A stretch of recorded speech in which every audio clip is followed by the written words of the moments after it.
Okay, welcome back.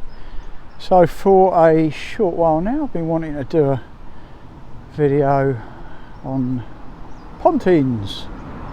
As you all know, massive part of the village for a long time, but recently closed down, well quite recently closed down in the last year. It affected a lot of people.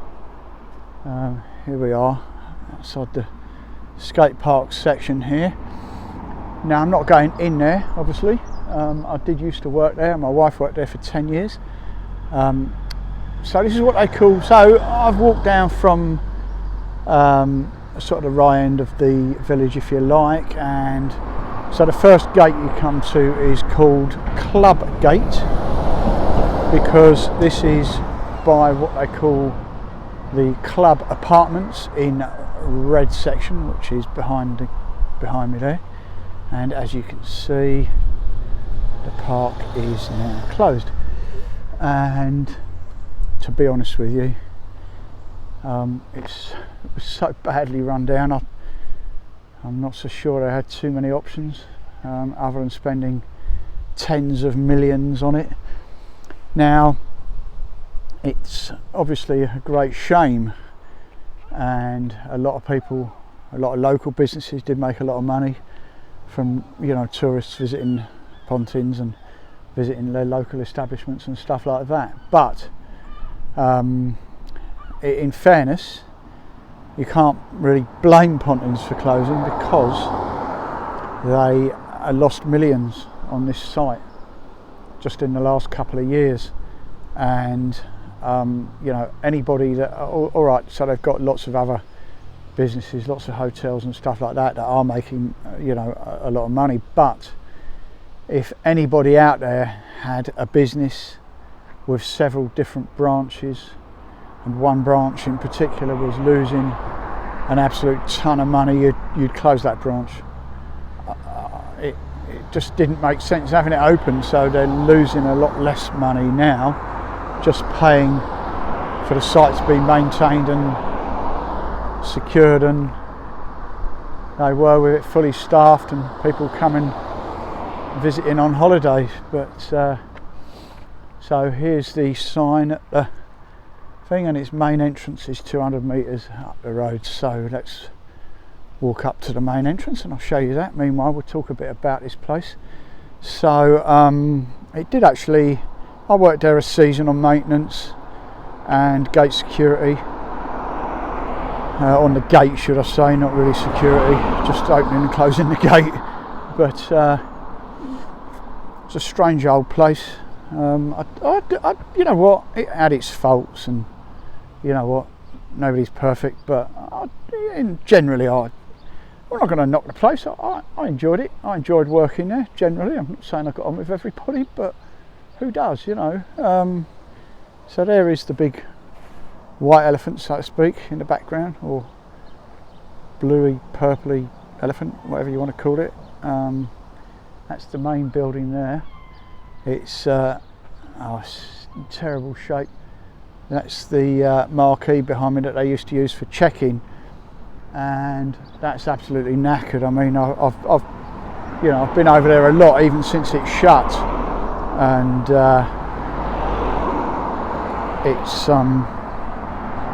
it's in a really sorry state. I mean, the main building is you know, not great, and it's not going to be long before it starts getting some serious maintenance issues, in my opinion. They've got no running water on site. The only place that's got running water is 2 bungalows and a shop at the far end of the site. There's no running water into any of the chalets or the main building, which is pretty disgraceful, because they have got staff down there.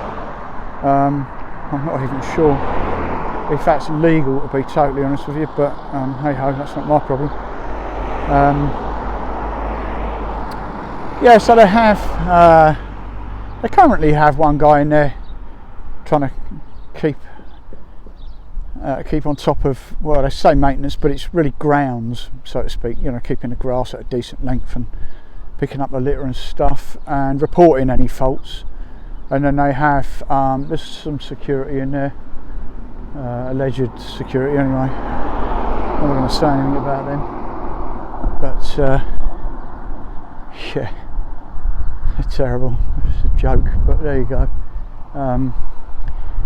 The two main entrances I'm going to show you are it's heavily cameraed. There's over 100 cameras on the site, but there's a stack of weigh-ins that even security don't know about. So they do get a lot of them wallies going. Oh, there used to be a lot of them wally sort of so-called what were they? The people going and explorers sort of thing, exploring the derelict sites and stuff. And it all got a bit boring, to be honest with you. We used to chase them off the site ages back. This was not long after the site actually closed. I think even they lost interest in it after a while. There's nothing there to be seen. Now there's over 800 shallows if you include what they call Frog Alley, which is right at the back, where the staff used to live, and or some of the staff anyway. And so, yeah, 800 chalets, and there's plenty of them. There's asbestos in all of them. Literally every single one of them's got asbestos in, and there's ceilings falling down, there's damp, there's wet, there's roofs are caving in and stuff like that. So, morning, you all right? And oh no, it's not morning, it's afternoon. Forgot about that. No worries. Yeah, you got sort of it's just in a sort of really sorry state of repair.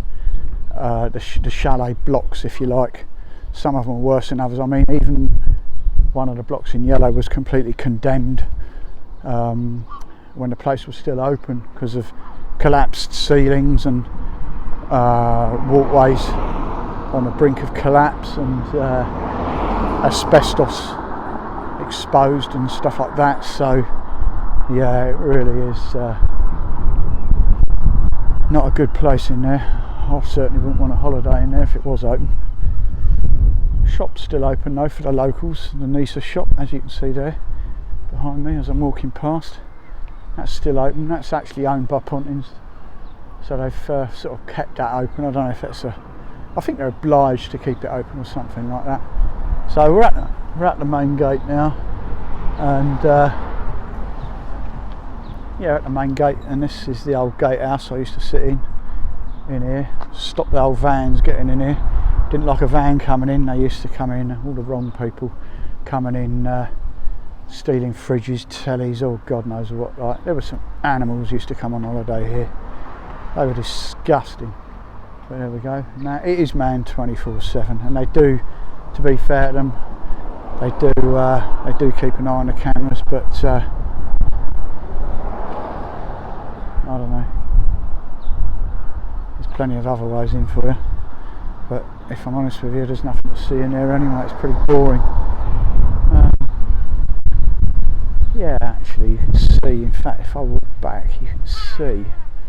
I'm going to point out something, and so if you have a look behind me there, see right there above my finger there. Don't know if you can see that, but that is part of the roof is actually falling off. Part of the sort of fascia board and all that, and all the water will be getting in when the rain comes, and that'll be collapsing the floor and the ceiling in the place below it. It's the green block, as they call it. But there you go. In my opinion, they could do a lot with this site, and most of it would involve a bulldozer. I think what they need to do is start again if they were serious about anything. I mean, they've got over 100 years left on the lease, and apparently the owner's never sold anything, but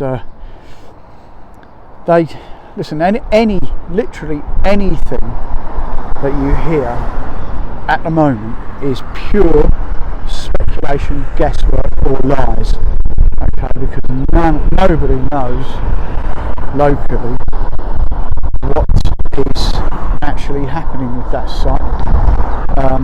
I'm pretty sure that the owner and probably a small team of people around him have got an idea of what they're going to do with it, but I would estimate there's a few £1 million worth just getting the asbestos out. So the best thing that I think what they ought to do, I mean, people are saying, oh yeah, it should be log cabins, which these days log cabins are just glorified caravans that look a bit different, bit of brown paint and sort of curly panelling. They're not actually logs, are they? But I don't know, there's a massive caravan site already up the other end. Do we need another one? I think they should bulldoze the old lot and build a really nice hotel with function rooms, massive car park. There's plenty of space there. A couple of function or event areas. I mean, the pool in this place is, if it hasn't already caved in on itself, it's not long. It was the very last of the Pontins with a functioning pool. The others had been condemned, I believe. Now, I've been in there and I have looked when I was over there before, and when I was working there, this is, and it was rotten. You know, the actual metal I-beams holding it all up, holding the roof up and everything, were just rotted through. It was leaking like a sieve. There's leaks all over the site of water, so rather than get them repaired, they've just literally shut the water down rather than pay for any repair work to be done. So there's thousands just in that, and to get the chalets into any form of livable condition would be a further millions. I mean, somebody said, I did hear conservative figure to get this place absolutely not tip top, but just, you know, to a point where you could do something with it, would be about 30 million, and that would presumably include, there's probably 5 million getting rid of the asbestos and associated sort of crap.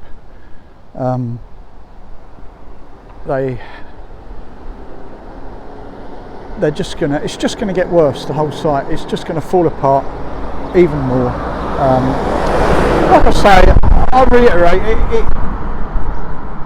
it is a shame. It's there we go. Look, it's behind me again. There, that's the main building.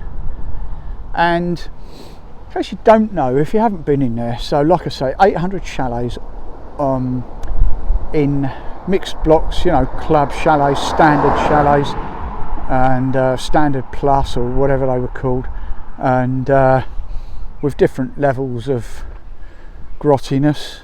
I think with the club ones, the idea was you had originally a slightly better telly and less mould on the ceiling, but simply not the case now. I've had a look in some of them chalets and they're rotten, absolutely rotten. There's nothing.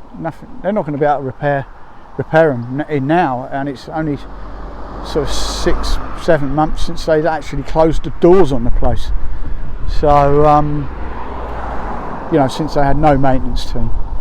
So yeah, I'll tell you what is a shame though, is this skate park, because local kids could be using that.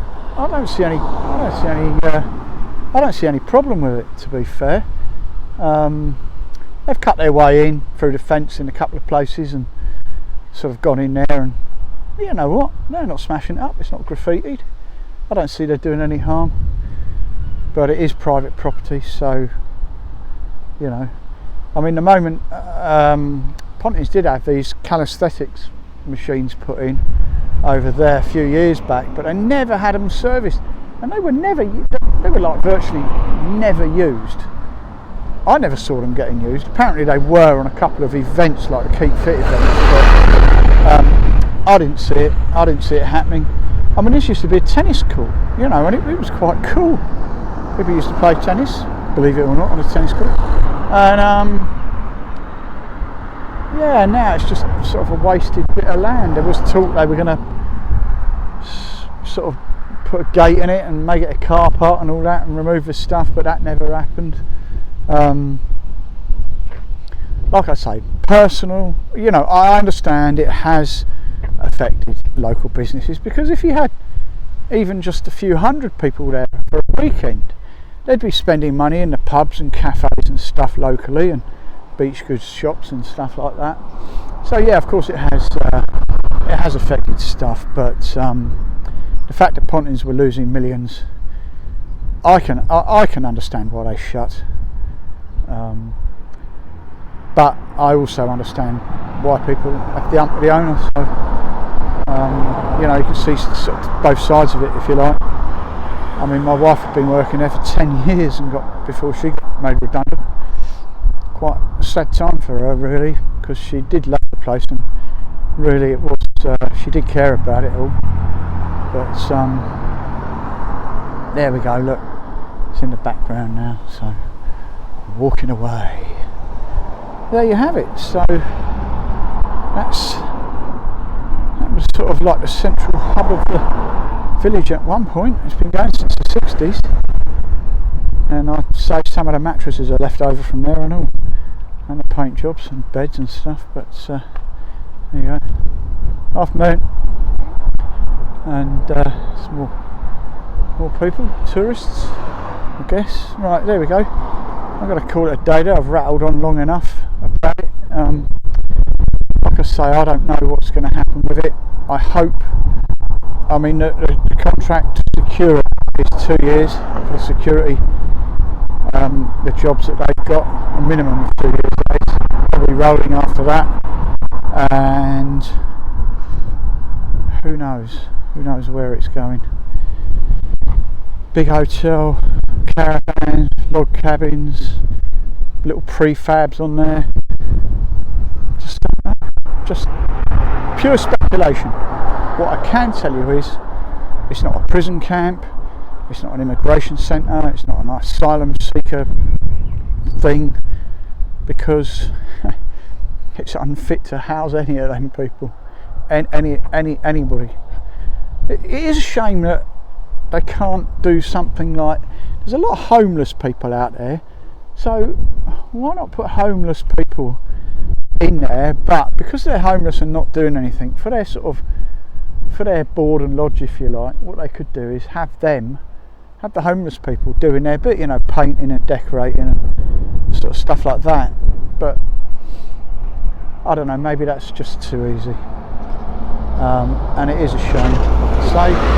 So I'm going to go up the other end of the village at some point and do a longer video up at Broomhill End, maybe cover the old bit of Park Dean, stuff like that. I want to get to interview some people as well, so if you want to be part of this and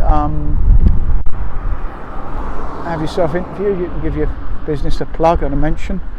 I have no problem with that, as long as you live here, that's okay, and it's a fairly local business, so I'm okay with that.